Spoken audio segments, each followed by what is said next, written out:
తుల్కాన్ mobiles business breakfast షోకి స్వాగతం. Apple watch చూశారు ఇప్పటి వరకు మీరు. సో గత రాత్రి యుఎస్లో విడుదల చేశారు. Tim Cook CEO of Apple computers. So Apple Watch 3 మోడల్స్లో లభ్యమవుతుంది. Apple Watch Sport, Apple Watch and Apple Watch Edition పేర్లతో విడుదల చేశారు. సో చీపెస్ట్ వెర్షన్ వచ్చేసి $349, అంటే సుమారుగా 21,000 అవుతుంది. సో అక్కడ నుంచి అప్వార్డ్స్ ప్రైసెస్లో ఏప్రిల్ 24 నుంచి స్టోర్స్లో లభ్యమవుతాయి. అఫ్కోర్స్ ఇండియాకి రావడానికి ఇంకా చాలా సమయం పడుతుంది. ప్రస్తుతానికి యుఎస్ అండ్ ఇతర markets like China, Hong Kong, Japan ఇటువంటి మార్కెట్స్లోనే లభ్యమవుతాయి యాపిల్ వాచెస్. వాచ్ అనే కంటే కూడా this is another phone. So phone features మొత్తం ఇందులో ఉంటాయి. వేరబుల్ డివైసెస్, ఇది ఒక 10-15 సంవత్సరాల క్రితం నుంచి మనం వింటూ వస్తున్న పదం ఇది. సో ఇప్పుడు యాపిల్ వాచ్ రూపంలో వేరబుల్ డివైసెస్ మార్కెట్లోకి వచ్చాయి. సో టెక్నాలజీలో ఒక కొత్త రెవల్యూషన్గా చెప్పుకోవచ్చు దీన్ని. ఇక స్టాక్ మార్కెట్స్ విషయానికి వస్తే ఏషియన్ మార్కెట్స్లో ప్రస్తుతం వీక్నెస్ కనిపిస్తుంది. నికీ స్వల్ప లాభంలో ట్రేడ్ అవుతుంటే మిగతా ఇండిసెస్ అన్ని కూడా నష్టాల్లో ట్రేడ్ అవుతున్నాయి. చైనాలో ఇన్ఫ్లేషన్ పెరిగింది అన్న డేటా రావడం చూస్తున్నాం. సో కొంత last night US markets recover అయ్యాయి మొన్నటి నష్టాల నుంచి, ఫ్రైడే నష్టాల నుంచి. కానీ ఈ ఉదయం మాత్రం ఏషియన్ మార్కెట్స్లో వీక్నెస్సే కనిపిస్తుంది మనకు. కోర్స్ ఎస్టీఎక్స్ నిఫ్టీ కొంత రికవరీని, ఫ్లాటిష్ ధోరణితో పాటు కొద్దిగా పాజిటివ్ ధోరణి సూచిస్తోంది. నిన్నటి 604 వోల్ట్ షాక్, ఫైనాన్షియల్ ఎక్స్ప్రెస్ భాషలో చెప్పాలంటే 604 volt shock for the stock markets from యుఎస్లో అక్కడ వడ్డీ రేట్లు పెంచుతున్నారంటే మన మార్కెట్స్ ఇక్కడ నెగిటివ్గా రియాక్ట్ కావడం చూసాం. చాలా భారీ నష్టాలు మనం ఆయా కౌంటర్స్లో చూడటం జరిగింది. సో ఇండియన్ మార్కెట్స్ ఈ సిరీస్కి సంబంధించి చాలా వీక్గా ట్రేడ్ అవుతున్నాయి. మార్చ్ సిరీస్కి సంబంధించి Reserve Bank of India governor rate cut ప్రకటించినప్పటి నుంచి కూడా మార్కెట్స్లో బలహీనత ప్రవేశించింది. ఈ బలహీనత మరింతగా ప్రబలుతోంది. అది గ్లోబల్ ఫ్యాక్టర్స్ కావచ్చు, లోకల్ ఫ్యాక్టర్స్ కావచ్చు, Q4 ఎర్నింగ్స్కి సంబంధించిన డిసప్పాయింట్మెంట్స్ కావచ్చు. సో Q4 ఎర్నింగ్స్ చాలా వీక్గా ఉంటాయని మార్కెట్స్ ఎక్స్పెక్ట్ చేస్తున్నాయి. ఇది ఒక ఐటీ కంపెనీస్ మాత్రమే సంబంధించిన ఫినామినా కాదు. ఇతర సెక్టర్స్, బ్యాంకింగ్ కావచ్చు, ఇన్ఫ్రాస్ట్రక్చర్ కావచ్చు, లేదా ఇతర సెక్టర్స్ అన్నీ maybe excepting pharma and FMCG, మిగిలిన సెక్టర్స్ అన్నింటిలోనూ మనం వీక్ రిజల్ట్స్ చూసే అవకాశం కనిపిస్తుంది. దీన్ని మార్కెట్స్ ఇప్పుడు పరిగణలోకి తీసుకొని ఆయా స్టాక్స్లో, ఆయా కౌంటర్స్లో సెల్లింగ్ ప్రెషర్ చూస్తున్నాం. Blue chips like HDFC, ICICI, Infosys, TCS ఇటువంటి కౌంటర్స్లో డెలివరీ బేస్డ్ సెల్లింగ్ జరుగుతుంది.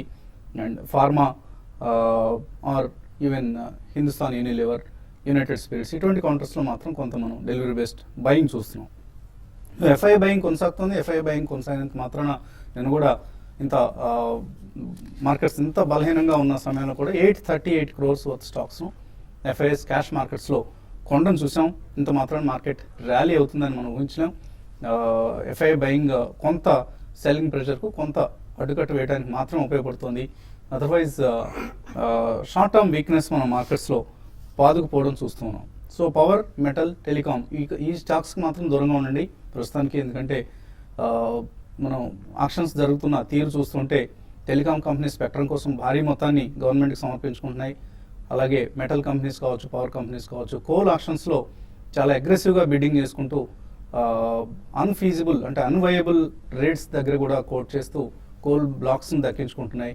ఇంకా మళ్ళీ తర్వాత మంచి తరుణం మించిపోతుందేమో అన్న ఆదుర్దాతో, భయంతో, ఆందోళనతో. సో ఈ సమయంలో పవర్ కంపెనీస్, మెటల్ కంపెనీస్కు లాభాల మార్జిన్లు భారీగా క్షీణిస్తాయి రాబోయే రోజుల్లో. సో ఈ కంపెనీస్కి దూరంగా ఉండడం మంచిది. ఎందుకంటే పవర్ ప్రైసెస్ తగ్గిస్తూ ఉన్నాయి. ఆప్ లాంటి గవర్నమెంట్స్, ఢిల్లీలో వచ్చిన ఆప్ వంటి కొత్త ప్రభుత్వాలు. మరోవైపు వాళ్ళకి ఇన్పుట్ కాస్ట్ పెరుగుతున్నాయి, కోల్ రేట్స్ పెరిగిపోతూ. సో ఇదంతా కూడా నెగిటివ్ అవుతుంది పవర్ కంపెనీస్ లాంటి వాటికి, or even to some extent metal companies కూడా. సో ఇటువంటి కంపెనీస్కి ప్రస్తుతానికి దూరంగా ఉండండి. మేబీ తర్వాత మళ్ళీ ఫండమెంటల్స్ ఇంప్రూవ్ అవుతున్నాయని వార్తలు వచ్చినప్పుడు మాత్రమే ఎంటర్ కావచ్చు. అలాగే బ్యాంక్స్ కూడా కొంచెం కేర్ఫుల్గా ఉండాలి. ఎన్పిఎస్ మూటగట్టుకుంటున్నాయి. ఇవాళ కూడా చూస్తున్నాం మనం. పిపవర్ డిఫెన్స్ రీస్ట్రక్చరింగ్ ప్రపోజల్కు బ్యాంక్స్ అడ్డుకట్ట వేశాయి. ఎందుకంటే వాళ్ళ ఎన్పిఎస్ ఈ రూపంలో మరింతగా పెరిగే అవకాశం, ప్రమాదం ఉంది. కాబట్టి రేపు పిపవర్తో పాటు మరిన్ని కంపెనీస్ సిడిఆర్ ప్రపోజల్స్ని కూడా బ్యాంక్స్ వాయిదా వేసే అవకాశం ఉంది. సో ఐసిఐసిఐ బ్యాంక్ ఇప్పుడే చూస్తున్నాం మనం. ఐసిఐసిఐ బ్యాంక్ తన డెట్ రీకాస్ట్ సెల్ ఏదైతే ఉందో ఎన్పిఐ మానిటరింగ్ సెల్, దాన్ని మళ్ళీ రివైవ్ చేస్తుంది. ఇంతకుముందు ఎన్పిఎస్ భారీగా తగ్గిన నేపథ్యంలో ఆ సెల్ను మూసివేశారు. ఇప్పుడు మళ్ళీ ఆ సెల్ను రివైవ్ చేస్తున్నారు. అంటే ఎన్పిఎస్ ఎంత ఆందోళనకరమైన పరిస్థితికి వెళ్తున్నాయి బ్యాంక్స్ వద్ద అన్నది చూడొచ్చు మనం. ఇది ఇంతకుముందు పబ్లిక్ సెక్టర్ బ్యాంక్స్కి పరిమితమైంది, ఇప్పుడు ప్రైవేట్ సెక్టర్ బ్యాంక్స్ కూడా విస్తరిస్తుందన్న సూచనలు వస్తున్నాయి. సో కేర్ఫుల్గా ఉండాలి. నాట్ దట్ అన్ని బ్యాంకులన్నింటినీ విడిచిపెట్టండి, దూరంగా ఉండడం కాదు. But maybe another 4 to 5% decline వస్తే definitely ICICI bank is a good buy definitely, అందులో ఎటువంటి సందేహం లేదు కూడా. అలాగే ఇతర private sector banks, HDFC bank కావచ్చు, యాక్సిస్ బ్యాంక్ కావచ్చు, ఇవన్నీ కూడా డిక్లైన్స్లో తీసుకోదగిన బ్యాంకింగ్ స్టాక్స్. అండ్ మార్కెట్స్ సంబంధించిన ఇతర అంశాలపై మాట్లాడేందుకు మనతో అనలిస్ట్ సిద్ధంగా ఉన్నారు. సో మార్కెట్స్లో నిన్న భారీ సెల్ ఆఫ్ చూసాం, ఒక పతనం అనుకోవచ్చు. ఇటువంటి పతనం తర్వాత మేబీ ఇవాళ కొంత డెడ్ క్యాట్ బౌన్స్ లాంటివి టెక్నికల్ భాషలో చెప్పాలంటే వస్తాయి. సో ఇన్వెస్టర్స్ ఏం చేయాలి సమయంలో? Basically they should wait and watch and for a few more trading sessions. మనం నిన్న కూడా చెప్పడం జరిగింది. Over the next few trading sessions అంటే మనకి we are entering into the result season post 31st March. కొద్దిగా నాయిస్ ఇప్పుడు దాకా ఎక్కువ ఉందండి. డెఫినెట్లీ తర్వాత రిజల్ట్స్ అనేది అవుట్ఫ్లో అనేది ఉంటుంది. So reality will set in. మనం ఎప్పుడు గతంలో చెప్తూనే ఉంటాం, continuously we been talking. Eventually fundamentals will only dictate a stock price or a sectoral review. So ఇవన్నీ మనం గమనిస్తే definitely for a few more trading sessions కొద్దిగా వీక్నెస్ అండ్ కన్సాలిడేషన్ జోన్లోనే ఉండే అవకాశం ఉందండి. But it has to be stock specific, not even sector specific అండి. నిన్న కూడా మనం చూసాం కొన్ని షేర్స్ అయితే ఆల్మోస్ట్ 10 to 12%, 15% రేంజ్లో కూడా పెరిగాయి. So definitely it's stock pickers market, but few more trading sessions weakness ఉంటుంది, either it's globally or domestically. Rupee మళ్ళీ బాగానే వీక్ అయిందండి. ఆల్మోస్ట్ అబౌట్ 63 to 63.5 దాకా వెళ్ళే అవకాశం ఉందని కూడా ఎక్స్పర్ట్స్ చెప్తున్నారు. So definitely export oriented stocks will be again in focus. Could be information technology, pharmaceuticals. Especially మనకి ఈసారి అన్సీజనల్ రెయిన్స్ చాలా వచ్చాయి కాబట్టి people who are in anti infectives definitely వాళ్ళ ఇన్వెంటరీ అంతా కూడా క్లియర్ అయిపోతుందండి. It's a blessing in disguise for them. So అలా కొన్ని pharmaceutical stocks definitely they will be in lime లైట్. నిన్న మనం చాలా స్ట్రాంగ్ పర్ఫార్మెన్స్ ఫార్మస్యూటికల్ సెక్టర్లో చూసాం. So be prepared. Next few డేస్లో మనకి మంచి ఆపర్చునిటీస్ వస్తాయి. కొద్దిగా market stability about 2 to 3 days or 3 to 5 sessions కొంచెం స్టెబిలిటీ ఉన్నప్పుడు you can pick the stocks. First price పాయింట్లో తప్పకుండా కొనాలండి. Long term view is definitely intact and it's also bullish. But minor weakness అనేది నెక్స్ట్ ఫ్యూ ట్రేడింగ్ సెషన్స్లో చూడడం ఖాయం అండి. సో స్వల్పకాలంలో మార్కెట్లు బలహీనంగా ఉంటాయి, కొద్దిగా అప్రమత్తంగా ఉండండి. దీర్ఘకాలంలో మాత్రం మార్కెట్స్ బాగుంటాయి. ఇది బాలాగారి ఇంగ్లీష్లో ఇప్పటివరకు చెప్పిన దానికి తెలుగు అనువాదం. ఎక్కువ ఇంగ్లీష్లో వస్తూ ఉంటుంది బాలాగారి స్పీచ్లో. ఈ తెలుగు మాత్రం అర్థం చేసుకున్న వారికి కొంత ఇబ్బందికరం, దీనికి క్షమాపణలు. సో సురేష్ గారు, మీరు ఎటువంటి సలహా ఇస్తున్నారు ఇంట్రాడే ట్రేడర్స్కి? ఇంట్రాడే ట్రేడర్స్ అంటే మార్కెట్స్ బాగా వోలటాలిటీ ఉన్నాయి కాబట్టి ట్రేడింగ్ చేసుకునే వాళ్ళు అంటే గత కొన్ని రోజులుగా చూస్తున్నాం మార్కెట్స్లో ఒక రేంజ్ అనేది బ్రేక్ అయ్యి తర్వాత మళ్ళీ హై నుంచి బాగా డౌన్ సైడ్ రావడం చూసాము.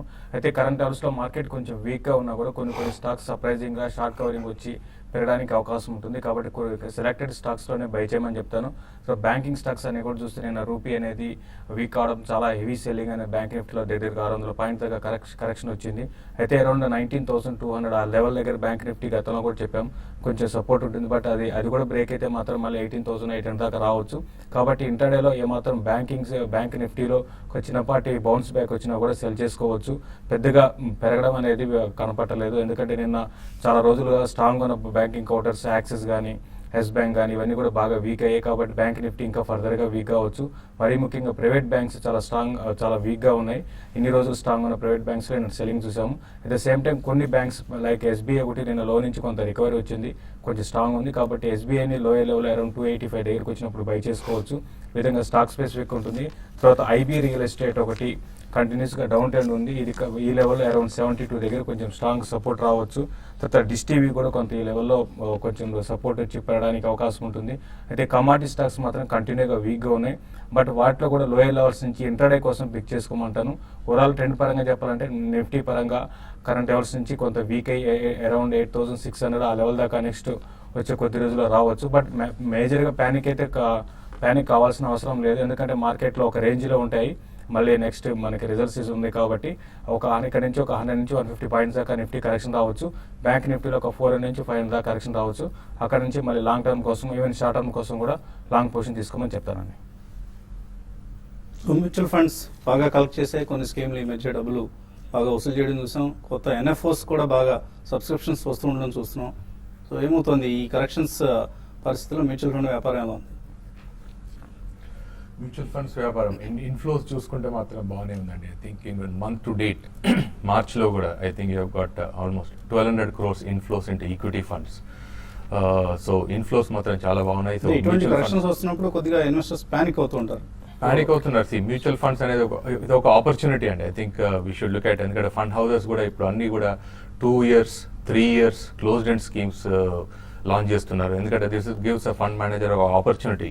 ఒక ఫిక్స్డ్ అమౌంట్ ఉంటుంది కాబట్టి దానికి ఎలా అలొకేట్ చేయాలో అదొక ఆపర్చునిటీ ఉంటుంది. సో గత సంవత్సరం తీసుకున్నా కూడా most of the closed end funds have delivered good returns. And our closed end funds కూడా ఎవ్రీ 6 months కానివ్వండి 1 year కానివ్వండి డివిడెండ్స్ డిక్లేర్ చేస్తున్నారు. సో సర్ప్లస్ ఎప్పుడైతే వస్తుందో they are passing on to the investors. So ఒక closed end funds is a good opportunity people have. అంటే ఇన్వెస్టర్స్కి ఒక 2 year or 3 year time frame ఉండి తప్పకుండా లాకింగ్ చేద్దాం అనుకుంటే they can look at investing into closed end. But otherwise open end funds కూడా చూస్తే I think mid cap small cap కానివ్వండి ఐ థింక్ అవుట్ పర్ఫార్మెన్స్ చేస్తున్నాయి. గత 1 week మీరు ఒక మార్కెట్ తీసుకుంటే ఒక నెగిటివ్ ఉండొచ్చు, బట్ ఇట్స్ అన్ ఆపర్చునిటీ. మనం చెప్తున్నాం ఎప్పుడు కూడా ఒకటేసారి ఇన్వెస్ట్ చేయకుండా స్టాగర్డ్ ఇన్వెస్ట్మెంట్స్ ద్వారా కంటిన్యూస్గా ఒక అలొకేట్ చేసుకుంటే పోతే బాగుంటుంది. సో ఫండమెంటల్లీ అసెట్ అలొకేషన్ చాలా ఇంపార్టెంట్. ఎందుకంటే మీరు ఎంత అమౌంట్ ఈక్విటీలో పెడతారో ఎంత అమౌంట్ డెట్లో పెడతారో అది చాలా ఇంపార్టెంట్. అది చూసుకొని మీరు చేసుకుంటే బాగుంటుంది. ఎందుకంటే కన్సర్వేటివ్ ఇన్వెస్టర్స్కు యూ హ్యావ్ బ్యాలెన్స్డ్ ఫండ్స్, అవి కూడా చాలా మంచి పర్ఫార్మెన్స్ వస్తున్నాయి. టాటా బ్యాలెన్స్డ్ ఫండ్ కానివ్వండి, గత వీక్లో ఇంతకుముందు చెప్పినట్టుగా ICICI Prudential balanced advantage fund. So these are 2 funds which are regularly declaring dividends month on month. But మిగతా బ్యాలెన్స్ ఫండ్స్ కూడా హెచ్డిఎఫ్సి ప్రూడెన్స్ కానివ్వండి, హెచ్డిఎఫ్సి బ్యాలెన్స్, టాటా బ్యాలెన్స్, ఇవన్నీ కూడా they are good asset allocation funds. But critical ఇది important ఏంటంటే investors ఈక్విటీకి కానీ debt కానీ ఎంత అలొకేట్ చేస్తున్నారో చాలా ఇంపార్టెంట్ అండి. ఏదో మార్కెట్ పడుతుంది కానీ ఒకటే అమౌంట్ ఒకటేసారి పెడితే చాలా బాధలో ఉంటారు. ఎందుకంటే down side short term down side could be high.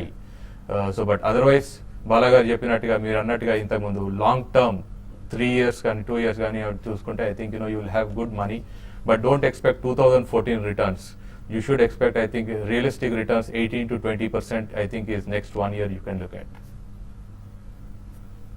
So వచ్చే 1 year ఏడాది కాలంలోనే 18 to 20% రిటర్న్ ఇచ్చే అవకాశం ఉంది మ్యూచువల్ ఫండ్ స్కీమ్స్ అన్న అభిప్రాయాన్ని రామప్రకాష్ గారు కూడా ఇప్పుడు ఆంగ్లంలో చెప్పారు. ఇది తెలుగులోకి తర్జుమా.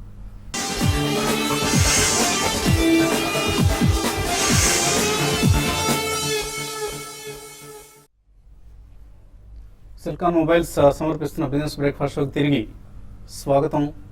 ఉగాదికి వస్తుంది అనుకున్న హైదరాబాద్ మెట్రో రైల్ ఇప్పుడు వాయిదా పడిపోయింది. అండ్ ఎప్పుడు వస్తుందో కూడా తెలియదు. ఎప్పటికీ నిజంగా వస్తుందా అసలు హైదరాబాద్ మెట్రో రైల్ ప్రాజెక్ట్ కార్యరూపం దాలుస్తుంది అన్నది ప్రశ్నార్థకం. ఇవాళ ఎకనామిక్ టైమ్స్లో వచ్చిన వార్త గమనిస్తే ఎలాంటి Telangana headed for arbitration over city metro. So 17,000 కోట్ల రూపాయల వ్యయంతో వస్తున్న ఎలాంటి మెట్రో రైల్ ప్రాజెక్ట్ కార్యరూపం దాల్చదు అన్న అనుమానాలకి ఆస్కారం ఇచ్చే వార్త ఇది. ఎందుకంటే ప్రాజెక్ట్ కాస్ట్ బాగా పెరిగిపోతుంది. సో ప్రభుత్వం కొన్ని సూచనలు చేసింది మెట్రో రైల్ అలైన్మెంట్లో మార్పులు రావాలని. అండ్ ఇక్కడ కాస్ట్ ఓవర్ రన్స్ కొన్ని కనిపిస్తున్నాయి.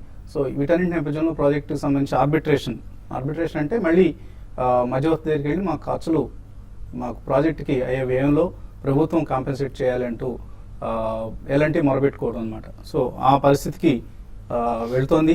సో వచ్చే రోజుల్లో లీగల్ బ్యాటిల్ తప్పదు అన్న వార్త ఎకనామిక్ టైమ్స్లో వచ్చింది. సో తెలంగాణ రాష్ట్ర ప్రభుత్వం హైదరాబాద్ వాసుల చిరకాల వాంఛ నెరవేరుస్తుందని, వాళ్ళందరికీ త్వరలోనే మెట్రో రైల్ ప్రాజెక్టును అమలయ్యేలాగా చూసి వారందరి ప్రయాణ కష్టాలను తీరుస్తుందని ఆశిద్దాం. ప్రభుత్వం కొంత వివేకంతో విచక్షణతో పనిచేయాల్సిన సమయం ఇది. ఎందుకంటే ఇటువంటి ఇన్ఫ్రా ప్రాజెక్ట్స్కి సాధ్యమైనంత మద్దతు ప్రభుత్వం నుంచి లభించాలి, నాట్ ఫ్రమ్ ది పీపుల్ ఎలాగూ రేపు రైలు ఎక్కి వాళ్ళ మద్దతు వాళ్ళు అందిస్తారు. సో ప్రభుత్వం వైపు నుంచి చాలా సంయమనం కావాలి, చాలా ముందు చూపు కావాలి. ఇటువంటివన్నీ ప్రభుత్వం వద్ద ఉన్నాయని ఆశిద్దాం. కాలర్స్ లైన్లో ఉన్నారు. ప్రసాద్ వరంగల్ నుంచి. హలో సార్, ఈ రిలయన్స్ ఇన్ఫ్రా అనేది 700 లో బయింగ్ ఉంది సార్. అలాగే ఎస్బీఐ 310 లో ఉంది. ఇవి హోల్డ్ చేయమంటారా, లాస్ట్ చేయమంటారా? తర్వాత ఈ హౌసింగ్ ఫైనాన్షియల్ లో ఈ ప్రజెంట్ రేట్ లో బై చేయొచ్చా? సో రిలయన్స్ ఇన్ఫ్రా ఇప్పుడు పిపోవా డిఫెన్స్ రూపంలో మరొక చిక్కుముడిని సమస్యను కొని తెచ్చిపెట్టుకుంది రిలయన్స్ ఇన్ఫ్రా. అలాగే అఫ్ కోర్స్ ఎస్బీఐ వీక్గా ఉంది, ఏం చేయాలి ఈ రెండు? యా బేసికలీ మీకు అట్లీస్ట్ ఒక 1 to 1.5 year 12 to 18 months view ఉంటే మీరు ఆల్రెడీ ఉన్నే ఉంచండి, అడిషనల్ మాత్రం కొనదండి. ఎందుకంటే infrastructure will have its own play. ఇందాక ఓపెనింగ్ రిమార్క్స్ లో వసంత్ గారు కూడా చెప్పారు, పవర్ ప్రాజెక్ట్స్ ఇప్పుడు చూస్తే కోల్ బ్లాక్స్ ఎలా బిడ్ చేస్తున్నారు, క్యాగ్ రిపోర్ట్ కంటే ఎక్కువ already 2 lakh crores worth bidding ఉంది. సో ఇన్ఫ్రాస్ట్రక్చర్ కి టైం పడుతుందండి, you should know about it.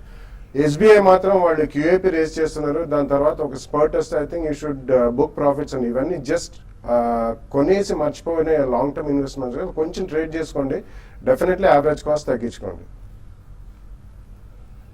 అలాగే హౌసింగ్ ఫైనాన్స్ కంపెనీస్ ఏది కొనుక్కోవచ్చు ఇప్పుడు?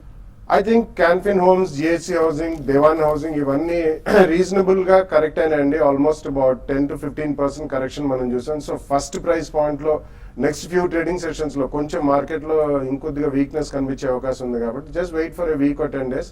ఫస్ట్ ప్రైస్ పాయింట్ లో అక్కడ కొనొచ్చు, బట్ డెఫినెట్లీ దానికి కూడా you should at least have a 2 year view అండి. So 2 price points with 10 to 15% decline second price point లో కొనుక్కోండి. సో 2 విడతలుగా కొనుక్కోండి. ఇప్పుడున్న ప్రైస్ను మొదటి అవకాశంగా తీసుకోండి, తర్వాత మళ్ళీ మేబీ ఇంకొద్దిగా తగ్గినప్పుడు ఒక 5%, 10% తగ్గినప్పుడు మళ్ళీ రెండోసారి కొనుక్కునే ప్రయత్నం చేయండి. దుర్గాప్రసాద్ రాజస్థాన్ నుంచి. హలో అడగండి దుర్గాప్రసాద్ గారు.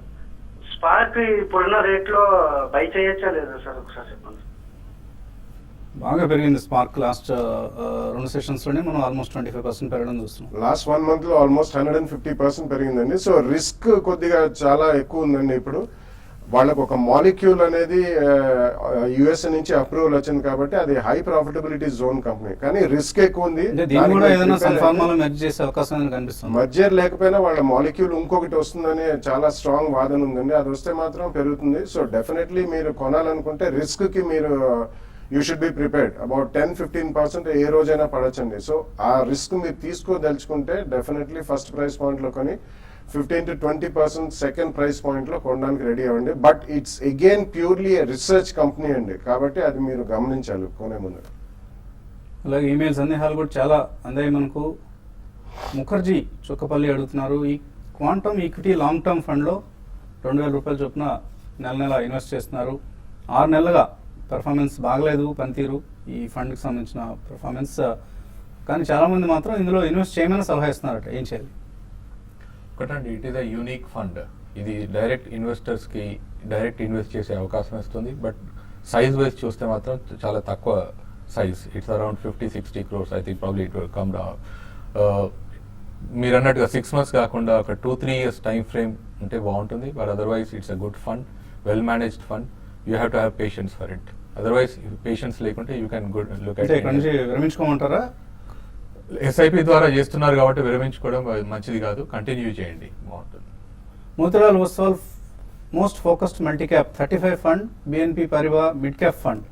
రెండిట్లో 4 సంవత్సరాలు నెలకు 3,000 చొప్పున ఇన్వెస్ట్ చేద్దాం అనుకున్నారు. శివ కౌశిక్ చేయొచ్చా? చేయొచ్చండి. ఒకటి mid cap BNP Paribas mid cap fund అంటున్నా, it's a good fund, performance కూడా బాగుంది. But otherwise mid cap is a long term story, ఒక 3 to 5 years టైం ఫ్రేమ్. అదే మాదిరిగా Motilal Oswal most 35 is a good focused fund. 35 I think blue chip ఉన్నాయి. ఇది కూడా మీకు టైం టెస్ట్ చేస్తుంది. 3 to 5 years time frame, it's a good. ఒకసారి lump sum కూడా పెట్టుకోవచ్చు, you can look at it. Gopikrishna అడుగుతున్నారు, సీమెక్ అండ్ సిమెన్స్ ఈ రెండు లాంగ్ టర్మ్ కోసం ఎస్ఐపి చేయొచ్చా? సలహా ఇస్తారండి. సిమెన్స్ డెఫినెట్లీ అండి. Simec I have not track the company. Siemens definitely capital goods లో it's one of the leaders, తప్పకుండా ఎస్ఐపి చేయండి. దస్తగిరి మహమ్మద్ అడుగుతున్నారు, స్టెర్లైట్ టెక్నాలజీ 58లో, రూఫిలా ఇంటర్నేషనల్ 45, టిఎఫ్సిఐ 72లో తీస్తున్నారు. 6 నెలల కోసం హోల్డ్ చేయొచ్చా? Rubfila, Sterlite technologies and TFCI. 6 months is too short a period అండి, and Rubfila is purely rubber play. So I think 6 months అయితే మాత్రం మీరు స్ట్రిక్ట్ గా స్టాప్ లాస్ పెట్టుకుని ఎక్కడైనా స్వల్పంగా ప్రాఫిట్ వస్తే బుక్ చేసి బయటకు వచ్చారు. యోగి చెన్నై నుంచి అడుగుతున్నారు, డాబర్ మార్చ్ ఫీచర్స్ కొన్నారు 274లో, అప్సైడ్ టార్గెట్ ఉంటుందా? డాబర్ విషయానికి వస్తే మీరు కొంచెం అప్సైడ్ టార్గెటే ఉందండి. స్టాక్లో పెద్ద కలెక్షన్ అయితే రావట్లేదు, ఇంకా పెరగడానికి అవకాశం ఉంది. మీరు హోల్డ్ చేయండి. కొంచెం ఈ మార్కెట్ ఈ విధంగా పడుతున్నప్పుడు డిఫెన్స్ స్టాక్స్ బాగా పెరుగుతాయి. ఇది కూడా అయినా కూడా 7 rupees పెరిగింది. 282 దాకా రావచ్చు. 266 and 68 దగ్గర మీరు స్టాప్ లాస్ పెట్టుకోవచ్చు. హెచ్పిఎల్ పవర్ 56 రూపాయలు కొన్నారు పవన్ కుమార్, హోల్డర్ ఎగ్జిట్. చూడండి హెచ్బిఎల్ పవర్ అయితే 52 నుంచి 58కి వెళ్ళి మరి రివర్స్ వస్తుందండి. బట్ 52 బిలో అంటే 48 ఆ లెవెల్లో మీరు స్టాప్ లాస్ పెట్టుకుని హోల్డ్ చేయండి. ఏదైనా కూడా అరౌండ్ 60-62 దగ్గర షార్ట్ టర్మ్ కోసం మీరు ప్రాఫిట్ బుక్ చేసుకోమని చెప్తాను. యాక్సిస్ బ్యాంక్, టిటాగర్ వ్యాగన్స్ ఈ టైంలో తీసుకోవచ్చా? రవి వర్మ అడుగుతున్నారు. యాక్సిస్ బ్యాంక్ అయితే ఇంకో కొంచెం కరెక్షన్ డ్యూ ఉందండి, కాబట్టి మీరు వెయిట్ చేయండి. ఈవెన్ టిటాగర్ వ్యాగన్లో కూడా రీసెంట్ అప్ అయిన తర్వాత ఒక బేరిష్ ట్రెండ్ అనేది ఇందులో ఉంది. రెండు కూడా కొంచెం వీక్ అవ్వచ్చు. యాక్సిస్ బ్యాంక్ అయితే అరౌండ్ 560 ఆ లెవెల్లో మీరు పిక్ చేసుకున్నాను. ఇంకా చాలా మెయిల్స్ ఉన్నాయి కానీ సమయం కూడా మించిపోయింది. ఇది వాటి సెల్కాన్ మొబైల్స్ బిజినెస్ బ్రేక్ఫాస్ట్. మధ్యాహ్నం 1:30కు స్మార్ట్ ఇన్వెస్ట్లో మళ్ళీ కలుద్దాం.